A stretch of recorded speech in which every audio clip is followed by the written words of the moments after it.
It's the greatest heist you've never heard of, and one of the most important. Last March, someone broke into the FBI offices in Media, Pennsylvania, stole some records, and mailed copies of them around to several newspapers. Those records would help bring an end to J. Edgar Hoover's secret activities within the Federal Bureau of Investigation. He ordered his agents not only to expose New Left groups, but to take action against them to neutralize them. Many Americans were tapped and bugged, had their mail opened by the CIA and the FBI. The burglars were never caught, and the details have remained a mystery until now. A new book, The Burglary, reveals for the first time who did it, and how they used a crowbar to pry open one of the best-kept and darkest secrets in American history. We were early whistleblowers before whistleblowers were known as such. The burglars are stepping out of the shadows just as new revelations about secret intelligence operations have many people asking, how much is too much when personal privacy is at stake?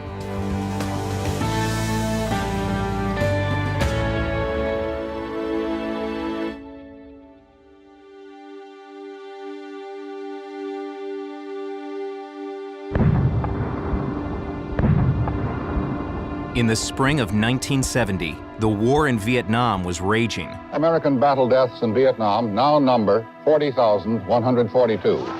And at home, anti-war protesters and law enforcement officers were violently clashing. It felt like a nightmare was unfolding. I took what was outrage and horror about what was going on, and I realized that I had to take it somewhere. Bonnie Raines worked at a daycare center in Philadelphia. Her husband John taught religion at Temple University. They were the very picture of a golden couple. We had an 8-year-old, a 6-year-old, and a 2-year-old. We were family folks who also wanted to keep another track active in our lives, which was political activism. That activism attracted the attention of the FBI. Its director, the powerful and feared J. Edgar Hoover, perceived the anti-war movement, which ranged from radical revolutionaries to peaceful protesters, as a threat to national security. At one rally, I had one of my children on my back, and not only did they take my picture, but they took her picture. Protesters like the Raines became increasingly convinced the FBI was conducting a covert campaign against them, tapping their phones and infiltrating anti-war groups. We knew the FBI was systematically trying to squash dissent, and dissent is the lifeblood of democracy. Determined to get proof the FBI was crossing the line, fellow activist and Haverford physics professor William Davidon hatched a plan. He reached out to the Raines and 6 others, including a social worker, a graduate student, and a taxi driver named Keith Forsyth. We agreed to meet someplace where we could talk. And he says, what would you think about the idea of breaking into an FBI office? And I look at him and I'm like, you're serious, aren't you? I was pretty vehement in my opposition to the war, and I felt like marching up and down the street with a sign was not cutting it anymore. And it was like, okay, time to kick it up a notch. The crew decided to break into a small FBI field office in Media, Pennsylvania. Once I got over the shock of thinking that this was the nuttiest thing I'd ever heard in my life, I'm like, this is a great idea, because we're not going to make any allegations. We're going to take their own paperwork signed by their own people, including J. Edgar Hoover, and give it to the newspapers. So let's see you argue with that. In the Raines' third-floor attic, the team divvied up responsibilities and assigned tasks. They hung maps to learn about the neighborhood, planned escape routes, and they took extensive notes on the comings and goings in the building. I signed up for a correspondence course in locksmithing. That was my job, to get us in the door. Practice several times a week. After a month, you get pretty good. Bonnie was assigned the job of going inside and casing the office. I was to call the office and make an appointment as a Swarthmore student, doing research on opportunities for women in the FBI. So they gave me an appointment. I tried to disguise myself as best I could, and I went to say goodbye, and I acted confused about where the door was, and that gave me a chance then to check out both rooms and know where the file cabinets were. Bonnie discovered there was no alarm system and no security guards. She also found a second door leading inside. When she came back with that news, We became convinced, yes, I think we can get this done. We had more to lose than anybody else in the group because we had these kids. We faced the reality of if we were arrested and on trial, we would be in prison for very many years. We had to make some plans for that.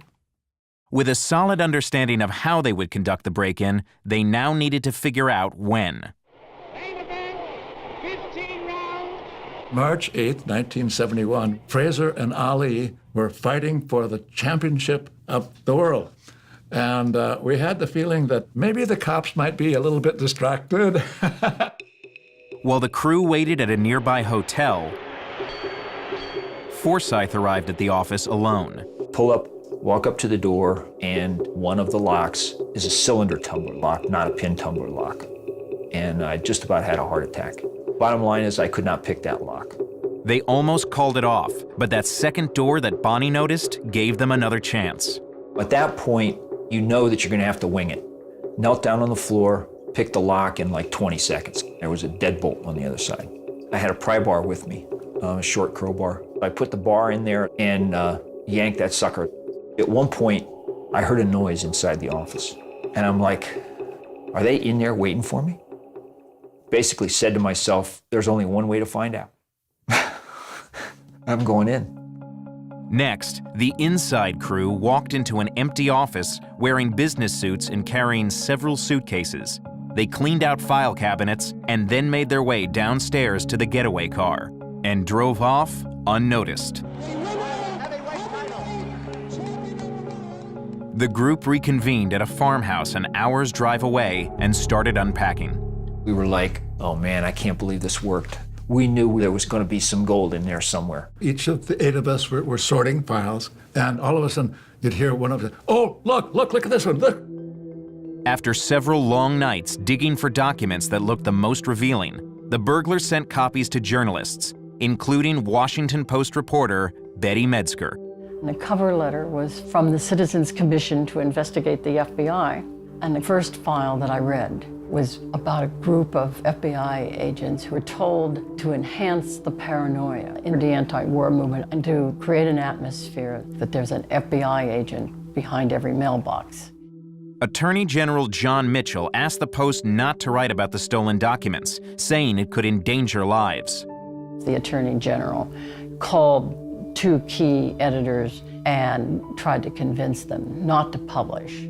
But the Post did publish the story on the front page. It was the first of several reports and told how agents turned local police, letter carriers, and switchboard operators into informants.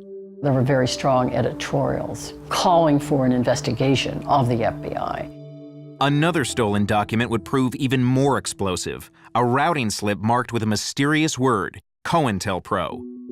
While reporters tried to uncover its meaning, the FBI was desperate to find the burglars. The Bureau put nearly 200 agents on the investigation. Hoover's best lead was the college girl who had visited their office. His command was, find me that woman. Agents actively searched for Bonnie, but there were many anti-war activists who fit her description. We could hide within thousands of people. There were so many of us who were active. The documents prove 2 years later, NBC reporter Carl Stern figured out the meaning of that word, COINTELPRO. Secret FBI memos made public today show that the late J. Edgar Hoover ordered a nationwide campaign to disrupt the activities of the New Left without telling any of his superiors about it. many of the techniques were clearly illegal. Burglaries, forged blackmail letters, and threats of violence were used. The FBI initially defended its actions. The government would have been derelict in its duty had it not taken measures to protect the fabric of our society. But the Bureau's techniques were worse, and the targets more far-reaching than the burglars ever imagined. Diplomats, government employees, sports figures, socially prominent persons, senators, and congressmen. The FBI at one time sought to blackmail the late Martin Luther King into committing suicide. Marriages were destroyed, violence was encouraged, many Americans were tapped and bugged, had their mail opened by the CIA and the FBI, and their tax returns used illegally. Congress issued a series of reforms.